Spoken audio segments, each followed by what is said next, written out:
ব্যবহার না করলে কিন্তু আপনি খুব দ্রুত কাজগুলো সম্পূর্ণ করতে পারবেন না। আশা করি বিষয়টি বুঝতে পেরেছেন।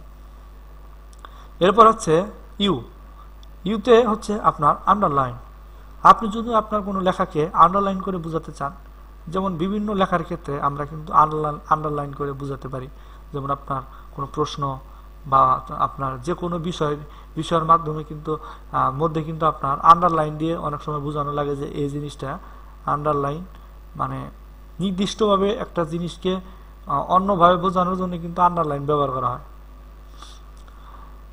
এখন আমরা যে অংশটিকে আন্ডারলাইন করে বোঝাতে চাচ্ছি সেই অংশটিকে আমরা সিলেক্ট করব।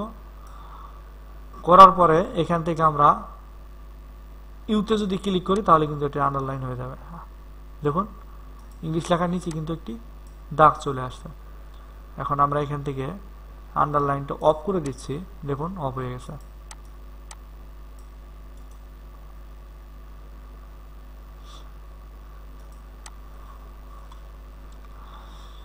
এরপর হচ্ছে এবিসি।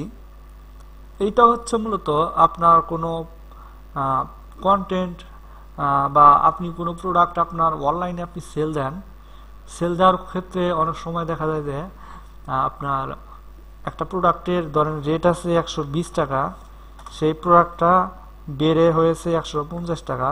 তখন এরকমভাবে আপনি 120 টাকে এখান থেকে কেটে দিবেন, দেওয়ার পর এখানে ডান পাশে 150 টাকা লিখে দিবেন। এটা হচ্ছে কাটার কাজ। এরপরে আপনার দেখা যায় গাণিতিক ক্ষেত্রে প্রশ্ন তৈরি করার ক্ষেত্রে এই কাজগুলো ব্যবহার করতে হয়। এবং এই যে আপনার x2 যে আছে উপরে নিচে, এইগুলো হচ্ছে আপনার এখানে যদি আমরা x2 বা x1 এখানে আমি লিখতে চাই 1/2 বা 2/3 এরকম ভাবে লিখতে চাই, সেই ক্ষেত্রে কিন্তু আমরা